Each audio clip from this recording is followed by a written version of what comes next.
No more waiting because we are now live. And hello everyone out there in internet land. This is the Geek Battle show here on the Extreme Improv Xstreamed YouTube channel. And it's been really hot here. I don't know what the temperature is like where you are, Cap. I think, you know, it might all be snow and that outside. But it's been so warm and my laptop is already roaring like a crazy thing. So I hope it survives the heat. Because of the heat. Well, yeah, this is what I'm worried about. I've got like a fan underneath it. You know, it's just like, I don't know if it's going to make it last out. But how are you, Capithave? I'm doing okay in the land of leopards, elephants, and crocodiles. There's also weird angles for a moment. And guess what? 12-year-old monitors can still work, but do not mess with the refresh rate. Yes, absolutely. Do you know what? I think, so I was just saying before we went live that I have a monitor just below my webcam where I'm looking now if you were watching the video version of this. I've removed the monitor that was over here, but now I have one over here, so I could do the whole, we could both do the whole show, just looking at the wrong angle. Yeah, you're looking that way, I'm looking this way, and that would be quite funny. But we won't do that. Should be like watching that YouTube tab. Yeah, absolutely. Now, we may be joined by others shortly. It's going to be a slightly shorter show today, just because problems. But there'll still be an Extreme Improv later, but I have to disappear for an hour in between. So we're gonna cover all of the highlights here. Now, Capithave, have you seen the news? Have you seen about Superman's new costume? Like, I don't know if we've discussed this. Yes, it was. It's the most important news of the week, obviously. But we have got the first pictures of David Corenswet as Superman. When I first looked at that picture, the one thing that I made me realize that the point that we made is younger Henry Cavill is 100% true. It's just younger Henry Cavill. 100%, I completely agree. It's just... Here's the thing, he is obviously younger than Henry Cavill, but yeah. he kind of just looks like 5 years younger Henry Cavill. He doesn't even look that different. Yeah, not that much of a change. Yeah. Okay, open link in new window. Oh no, they're also going with curly style hair for Clark Kent. That was the thing that Snyder had as well. So you're just gonna do everything except the story's gonna be different. No more slow motion, guys. So let's bring this out onto the screen there. So I'm not a fan of the logo. To me, and I demonstrated this. I don't know if I've got it so I can easily show you, but it is just the Ghostbusters logo. Yeah. Let's see if I can actually find that. But yeah, to me it is absolutely just the Ghostbusters logo. I shared it. Where did I share it? It's in the Geek Battle chat. Yeah, but like I shared it like publicly. I was proud of this one, Cap. I was like photoshopping it and everything. But no, I think I shared it on Twitter. So let's bring this up. An audience, if you haven't seen this before, if my internet loads in any quick time to be able to show you this, you'll see instantly what I mean. That it is just the Ghostbusters logo combined with so open image in new tab. Finally we'll get there.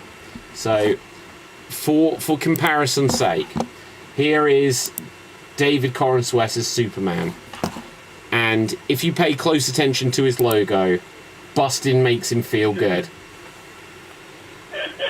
Who are you gonna call? Yeah, Superman. Exactly. That is the crossover. Forget Batman versus Superman. I want Superman the Ghostbuster. Like, my weird thing with the suit is the underpants, the boxer underpants. Yeah, what's with that? It looked great on the animated show, but here it looks weird. Yeah, they're slightly shorts, aren't they? Yeah, the boxers underpants. Superman has moved on jogging. I'm not convinced by, I don't know if I can zoom in. Oh, I can a little bit. It's got this weird detail here. I just don't think all of these costumes need it. It used to just be so simple. I think by CG, Well, here's the thing: the complete Superman outfit of Henry Cavill's was kind of the same to the one we saw in the CGI version as well. But I think this will be touched upon with a lot of CGI stuff, so it'll probably look shiny in the film. But Well, I gotta say, David, I'm with you on the underpants. Like, it just looks the underpants. It looks silly. No, look, he has to have the underpants, but they should be underpants, not boxer shorts. Or he could just wear a red belt. How about that? No. Look, Superman has to have the underpants on. You know, I can't get over how naked he has looked for like the last 10 years as Henry Cavill. It's just like he's forgot his underpants. The weird thing is, because he doesn't have that big red spot in him in his lower area, you tend to not to focus on that. You tend to usually look up, but when Christopher Reeves around, I see. That highlights. Well, okay, so I know where you were focusing, but that's probably like none of the women went to see Man of Steel. It's just like there was nothing to draw their attention in. They were like, Superman without underpants? No. But I don't know if I can find it quickly, but apparently we've also seen the first shots of Nicholas Hoult as... Oh, here comes Tim. Tim! Hi, what's going on, gentlemen, ladies and gentlemen? We were just reacting to Superman's lack of... No, sorry, to Superman's newly found underpants. Wait, he just found them? Yeah, I'm so sorry. like for 10 years he's been without, but now he's got for like the boxer shorts. You know, boxer briefs are my favorite, but if you have like muscular inner thighs, they're gonna rub together and chafe. Personal experience, but what a humble brag there, Tim. You know, what a humble brag. If you've got muscular inner thighs, personal experience. They're not muscular inner thighs. They're just inner thighs. You know. No, I understand. Totally fine. I gotta stop there. Oh my goodness! Did I just dig myself a humble hole? Yeah. Okay, so we may also have Nicholas Hoult as Lex Luthor. I've seen the photos earlier, and now I can't find them. Oh well, I'll find it at some point. But there's all kinds of set photos. I am not confident on this at all. Him as Luthor, no, I'm not for this. It's just another upgraded version of the Jesse actor from Batman. Nicholas Hoult as Lex Luthor. Yeah. Okay. I need to see this. I'm trying to load it. It says, okay, so here we go. So if I click on this tweet, hopefully it should come up.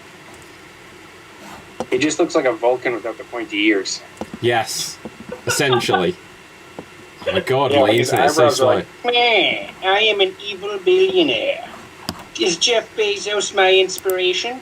Maybe. So look, there we see him. He's got like he's got some cuts on him, so that's obviously going to play into the story. Honestly, I'm getting Eric Bana vibes from Star Trek.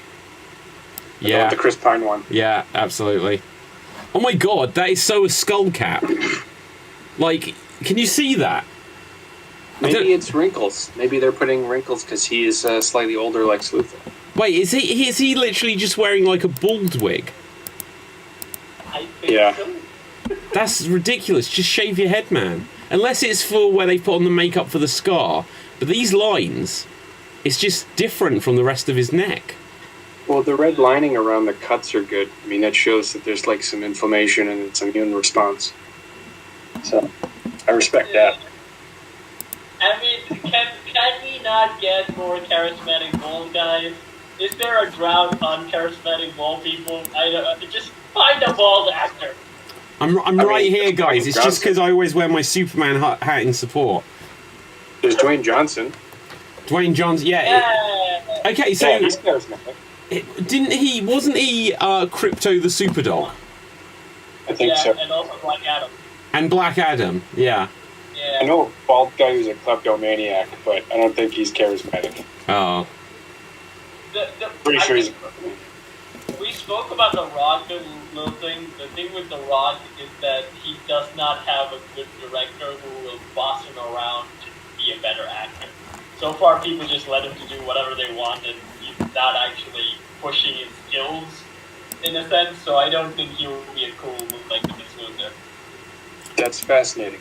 The thing is, imagine if Dwayne The Rock Johnson did play Lex Luthor, and then you'd have David Corenswet, and then The Rock just comes up to him and dwarfs him in size.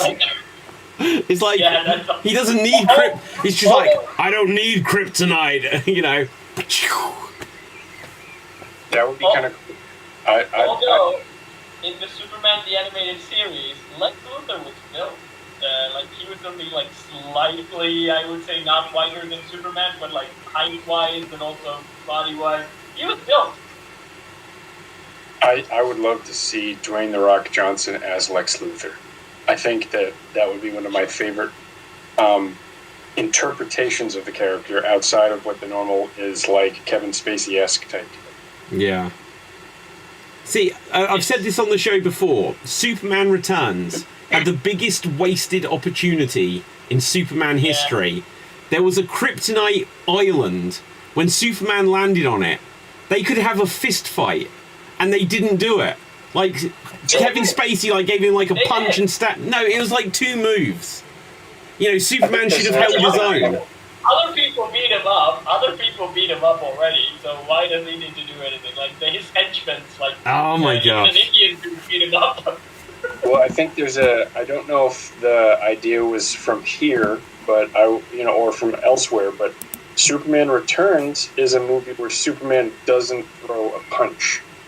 And I think, I don't know if it was here that I got it from, or a YouTube essay, but which some are really good on the Superman issue and interpretation of it. But in Superman Returns, it means kind of that Superman is past the need for physical violence, and that. I think Dave MC also pointed that out on the Swamp Theme Storm when we had Superman. Like, Superman never really outright punches people, like basically normal bad guys, unless they're wearing power armor or something like that. Other than that, he just doesn't do anything. He lets them do all the punishment, and they just tire out. Although there is the older animated Superman, and you can see Superman just breaking bricks with people's faces. It's true. It's probably in the Looney Tunes. It's like, the old animated Superman movies, right? The Looney Tunes version of them. It's like the old. Yeah. Yeah, in that, Lois is trapped on a rocket ship. There's just gangsters. Superman just punny those people with fists. Just clobbers their brains in. I'm gonna turn this into Hamburg. So maybe, I don't know. Maybe not old Superman, but yeah, go on, please. I just thought that the concept of that is kind of cool, even though it makes for a pretty boring movie. And yeah, you're right. I'm gonna turn an island into Krypton using these crystals. Yeah. I found it to be very meh. You know? I mean, at that time, what you need is that, you have this great script. So far, the acting is brilliant, story is brilliant. So just at that island moment, you bring in Zack Snyder. Okay, give me a fight scene. We'll give you a brilliant fight scene. And then, okay, go away. Rest of the script continues. Well, there's the Sokovia problem with Age of Ultron, we must reach the core! We've got to blow up the core! Maybe there's, a heightening of that landmass that needs to, I don't know how that works. But in Superman Returns, you have that landmass floating out into space. Does that become the next Krypton? That's a really good thought. Obviously, we never got the sequel to Superman Returns, so we don't know what. Imagine that, they could be a later Superman where someone, comes across from space. I forget, Martian Manhunter or something. Superman sent that into space. It became a meteorite, and it blew up another world. It collides with that world too. It absorbs it and turns it even more into Krypton. Yeah, because it's just a colonizing landmass. There's an animated sketch of the Justice League forming the Justice League animated show, and everyone's telling their superpowers, and Martian Manhunter's I am super strong, I can phase through things, I have Martian vision, and they move on to other characters, but Martian Manhunter still keeps listing superpowers. I can do telepathy, I can teleport, and that's is he still listing superpowers, and Superman goes, "Oh, he's as broken as me. How come a planet full of these things go extinct?" Yeah. Maybe when they're fighting. But if Superman does create a new Krypton, let me tell you, if he has common sense, he's not going to stay there. He's going to be like, I'm Superman here. Why would I want Krypton where I can be a regular guy? Okay, in the chat we have Ruff McGruff says, I'd like to see new faces taking roles as superheroes. I mean, it's a fair point. Like, Nicholas Hoult was in X-Men. Like, David Corenswet, I think, is technically new to it, but the amount of recycled actors we have. Says, of course, I like an actor who looks like the characters, but also an actor who brings more skill and hunger to the movie. I mean, hopefully that's what James Gunn always there's always going to be his brother in there somewhere. And there's always going to be the guy from, I forget his name. What was the blue dude in Guardians? Yondu, yeah. He's always going to show up somewhere or other. But Gun sucks, says Ruff McGruff. Now, I liked Guardians 2 in particular. I didn't like the Suicide Squad, and Peacemaker can... Yeah, time will tell. Time will tell. I'm hoping he does good with Superman, though. I liked all the Guardians films. I have no problem with them. Especially, even the third one hit my heart pretty hard, but still loved it. Suicide Squad, again, I think for DC films, I would say that's probably right now the benchmark because I had so much fun watching it. Peacemaker, well, I was impressed with John Cena. I didn't really think he could be a good actor, but he was. No, and fair play to him. It's unfortunate that Cena is facing the same challenge that, Batista originally had. He's being typecast. Yeah. Batista's acting capacity, especially in Blade Runner 2049, I was like, whoa, okay. I think Batista has really shown that he's got some really subtle, quiet-spoken stuff. It's not all just huge and big, which is ironic because his presence is huge and big. But what was that? I didn't like it. What was that? Was it Knock at the Cabin? I wasn't a big fan of it, but Batista showed that he was a good actor in that. Never saw it. It was like the M. Night Shyamalan film. About, the end of the world or something like this. The thing with Batista is that he works with directors who will push it, and he doesn't treat himself as a brand. He treats himself as an actor. So he's willing to experiment, willing to take orders from people, follow a formula. While with The Rock, the opposite approach, where he is a brand and he has his own team, they will go in, they will rewrite the script. Rock will not take more than 3 punches in a movie, and he cannot be beaten by that guy. So this is why The Rock has not evolved. He was evolving in 2000s, also his films kind of sucked at that time. But I think if he kept on that pace, he would have been better, but he's more of a brand than an actor. And also, hello, Dev. Hello. Brand. Just makes me think, what's the difference between a brand and an actor? Is what carries on in history? Yeah. I would say Ryan Reynolds. Right. Well, Ryan Reynolds. What you say? He is a brand now, right? He is a brand. Yeah. I think he's a brand. Yeah. I mean, he's got... I would say Will Smith is a brand and a good actor. He has both. I think he's tried to do both. It's difficult right now where Will Smith is, though. Right now, but he has some solid films like Pursuit of Happiness and a lot of other discussion and stuff like that. Wasn't the latest Bad Boys film a huge success? Yeah. I didn't see it. I'm glad it was. It's coming out last week. Did it? Right? Something like that. Yeah. The other great success right now is Disney's Pixar, which has grossed $800 million in the global box office right now. It's still going. It's Inside Out too, right? Yes. Alright, cool. It's good. I've seen it, and I like it. I have seen it, and it is likable. That's cool. I'll tell you something, guys. No, go ahead, Tim. I have some friends who saw it. They have good things to say about it, so I should probably check it out. Yeah. Although I would say their approach is very much. I think the reason is that it's very relatable now. Anxiety and stuff like characters and Gen Z's are like, hey, this is about us. We can of course watch it. Yeah. So I think that has it going for it. But it's also a film that was. A lot of Pixar's films that were received very well did not go into sequels except for the Toy Story brand. So this is a just change of pace that I think is paying off. Isn't there like 25 Cars movies? I tend to exclude that thing. Wait, so how many Cars movies? On there 3, and then there's Planes. Yeah. Yeah. Yeah. Planes has 2 or 3? Oh my god, really? There are 3 Planes movies. Wow. I'm back in a moment.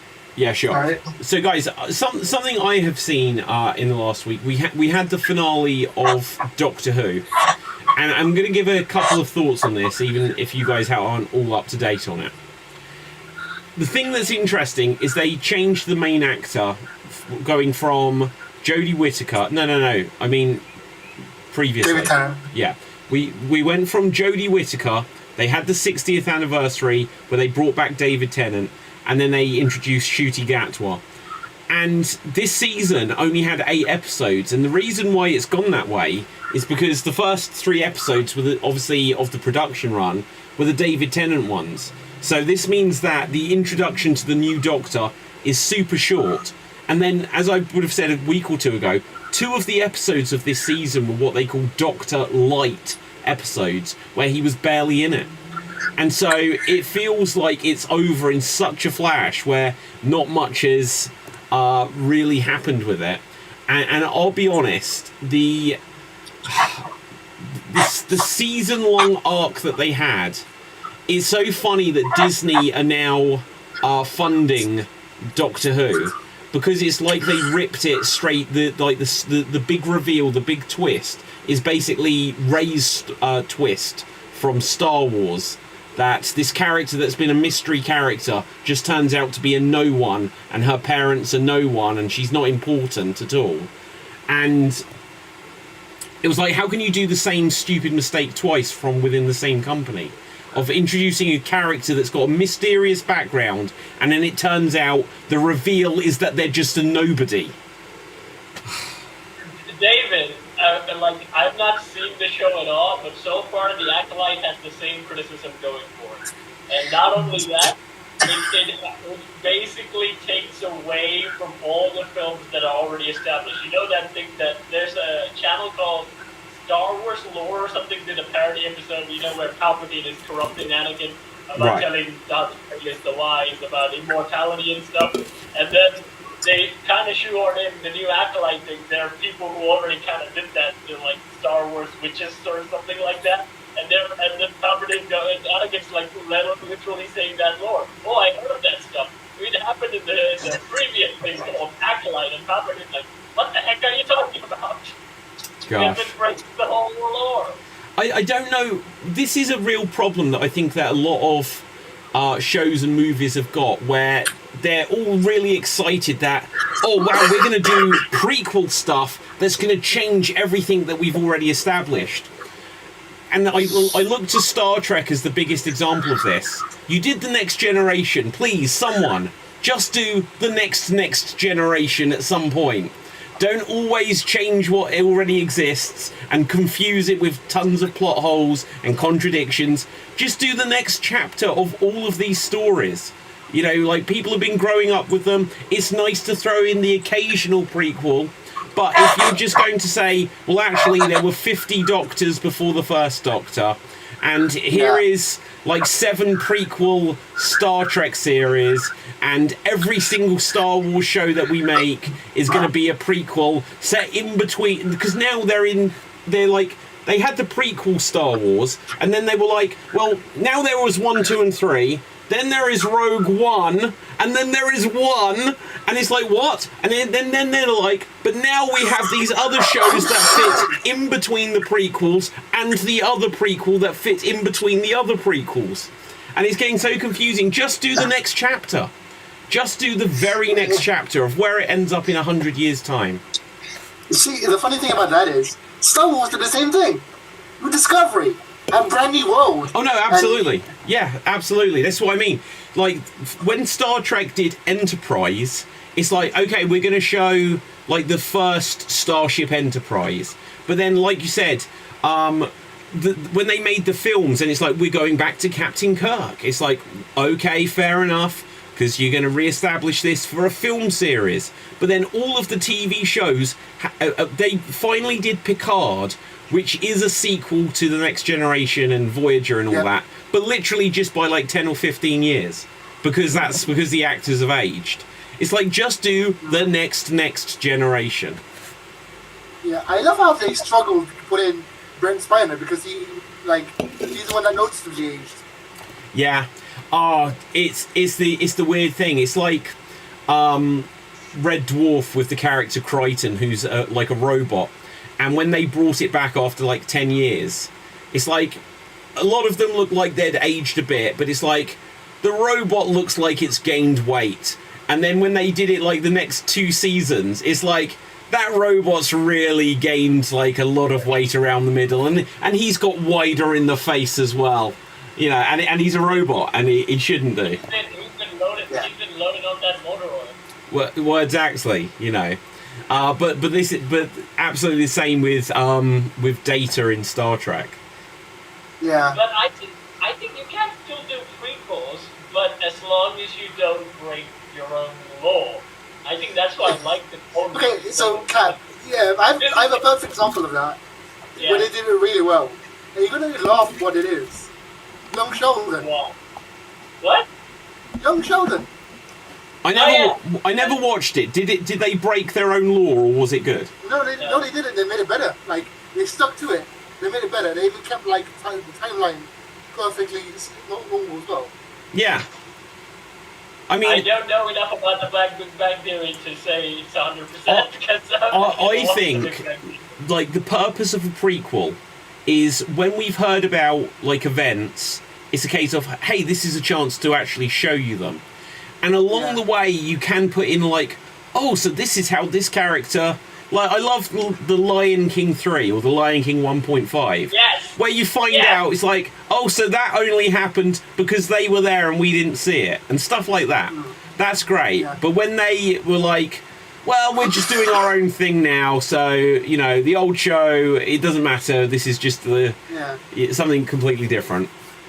Like, I would say that also helps you to bring the wit. Like, if you're repeating it, like with the Star Wars, that's why I like Fun Wars, because like it's eventually leading into a tragedy where you know this is all gonna fade away. All the characters you've loved so far are probably gonna end up dead, and they're gonna be really tragic position. And they did that so well. They even made up like how Anakin started distrusting the Jedi as it went along, where he loses all the connection that he built up on that show. And at the end of the day, when the tragedy struck, you know that tragedy is going to strike. But still, it makes all of that weight sink in, because like you've gone on this journey together knowing this is going to happen. But again, this only works if you don't break the law. Yeah. Okay. Go on, Tim. Well, Disney, Lion King 1.5, knowing the outcome of Darth Vader, that allows the concept of dramatic irony, which allows you to, I love bringing it back to dramatic irony because we know what's going to happen, but we don't know how. So it gives us we don't have to process as much, and we can enjoy the story more.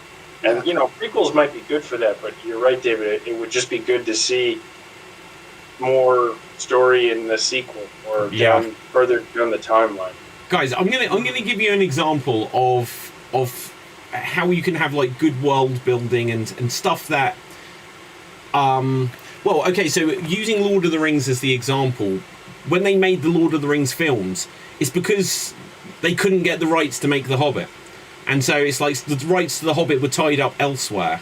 And so then when they made them, the whole beginning chapter of the story had to just be sort of like, here's a prologue of telling you what the world is that we're in, and then they could show it. But along the way, we saw like the trolls that were turned into stone that then we see happen in The Hobbit, and it's so exciting for the audience when you see like, I remember this. That's how that happened, and things like this. But yeah, well, even Lord of the Rings, they were like, yeah, there's a lot of dwarves here. We've got to get Legolas back, you know, and stuff like this. See, David, my favorite thing about The Hobbit and Lord of the Rings, though, is there's some discrepancies, like some, like between Lord of the Rings and The Hobbit.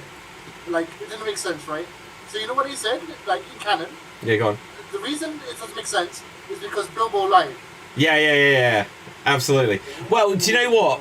And that's great because I think I know this story. So after he wrote Lord of the Rings, on later editions, or it was just that in later second editions of The Hobbit, he tweaked it to make it make sense. But it was I have heard that before. That's great. If it's like, I worked myself into a plot hole, it's like, well, I can go back and fix it. And he was the author, so he had the ability to do that just within new versions of the book. But I love the fact that Legolas got like twice as awesome in the prequels. It's in a sense like he downgraded in the Lord of the Rings when compared to the Hobbit, where he's like stepping on stones as they fall. He's like, I'm moving on air, bitches. No, that was awesome though. You can never have too much things like awesome. Okay, guys, has anyone... We only have a few minutes more for the show. I'd say probably about 12 more minutes, just because got a thing that I've got to attend to. But is there any things that you guys have seen, trailers, movies, shows, that you want to give a reaction to, Tim?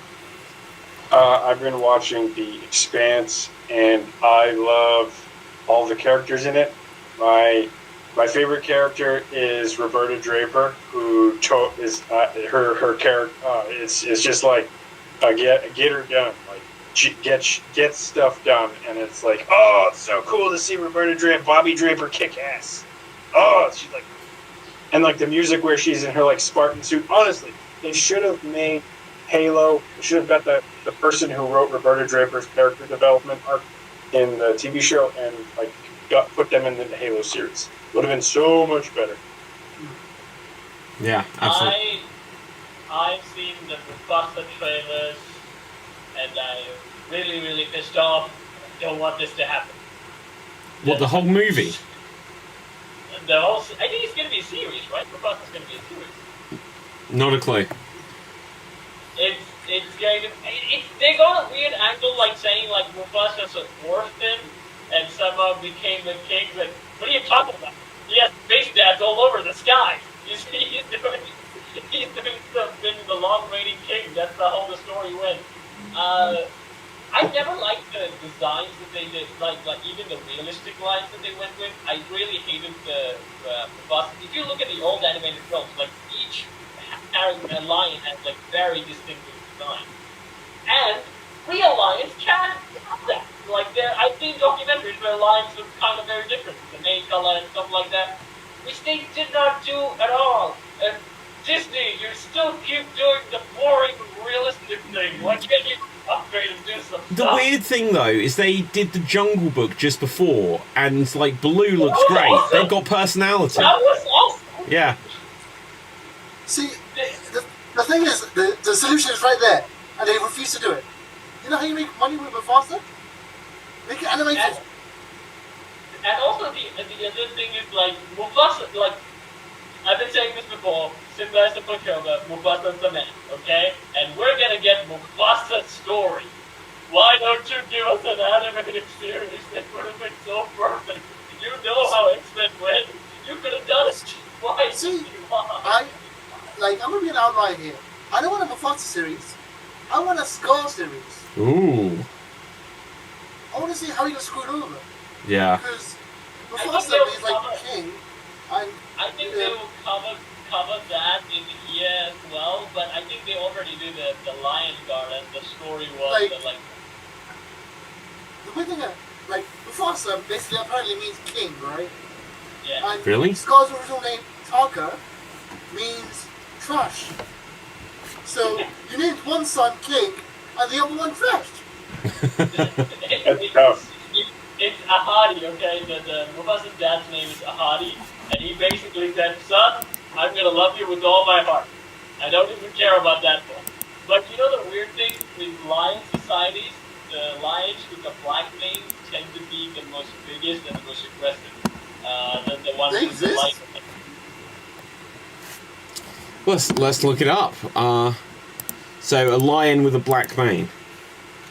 Yeah, like the difference between the lion with the black mane and lighter mane. Well, let's see how much this actually looks like Scar. Okay, there is some photos. Let's see if any actually really look like Scar. Scar's scrawny. That's the opposite. Technically, the black mane ones were the biggest and most aggressive. But in the story, he was the scrawny guy. Okay, so this says Shutterstock on it, so I don't know if they're going to be angry that I'm sharing this within this. But, yeah, apparently so. He looks like a happy lion, though. Yeah. Yeah. This one looks a bit more Maybe he was lying Scar-like. down. There's a document. I think you can probably find that clip, or maybe I have it shared to you. Oh, this one looks like him. That one is scrawny. That one's built like bricks. Look at that. The real one is built like bricks. Yeah. But there's a study that they did with captive lions, basically. They had like other dummies of lions led out in the woods, and they let the lions out. The one with the lighter mane, basically the blonder mane, they would come in and they would not straightly attack it. They would sniff around, they would be very scared of it, but then they let the lion with the black mane out, and straight up it goes and demolishes that dummy. That's why, again, they established that like the black mane things are much more aggressive. Yeah, cool. Right, so guys, let's have a look, see if there's any other news or... Have we talked about the new Superman stuff? Like Mr. Terrific and the costume? We have touched on it, but if you've got reactions, let's bring this back up here. So obviously there we can see the David Corrin sweat. And I believe this is correct to bring up. This is my reaction to what it looks like. Yeah, it's like no offense to him, right? And I don't mean this as an insult, but it looks like they found a Tesco value version of Henry Cavill Yeah. and put him in the suit. Well, what is it they usually see on like memes and that? It's like, mom will say, or like kid will say, Mom, can we have Superman? It's like, no, we have Superman at home. And then this is Superman at home. Although, I'll tell you what I do like about their costume. The logo on the cape. Is it different than the logo on the front? No, it's the same logo, but Oh. The cape, no, like, usually they don't have the logo on the cape. This is the first time they've done it in ages. Okay, didn't Christopher Reeve have the logo on the cape? Yeah, but that's like 30 years ago. Yeah, true. What? So, hang on, you're saying, like, Henry Cavill didn't have the logo on the cape? I don't think so, and neither did Tyler Hoechlin. Or Brendan Routh. Wow. I didn't even know Superman had a logo on the cape. Like, I didn't even know Christopher Reeves had the logo on the cape. Yeah, definitely. Because he was wrapped in it as a baby, wasn't he? And that was his symbol. Yeah. How come I never noticed that? Christopher Reeves. Well, I do know the reason, Cap. As you explained earlier, let's just bring... It's his jockey underwear. Yeah, it's the underwear. Like, the underwear just draws your eyes in, Cap. You're looking elsewhere. You know, you just can't escape it. I liked... Okay, out of all of these, how do you rank them? And then include Corrin Sweat in there. Are we talking about muscular thighs? Yes, absolutely. Who has the most muscular thighs? This is... They all look good. Brandon Routh has. I think Brandon Routh is bigger than all. Yeah, it might be the angle, though. It might be the angle. I think my height-wise is Brandon Routh probably the biggest. He's the biggest because, David, if you can bring it up, there's a picture of Tom Welling, Tyler Hoechlin, and Brandon Routh together.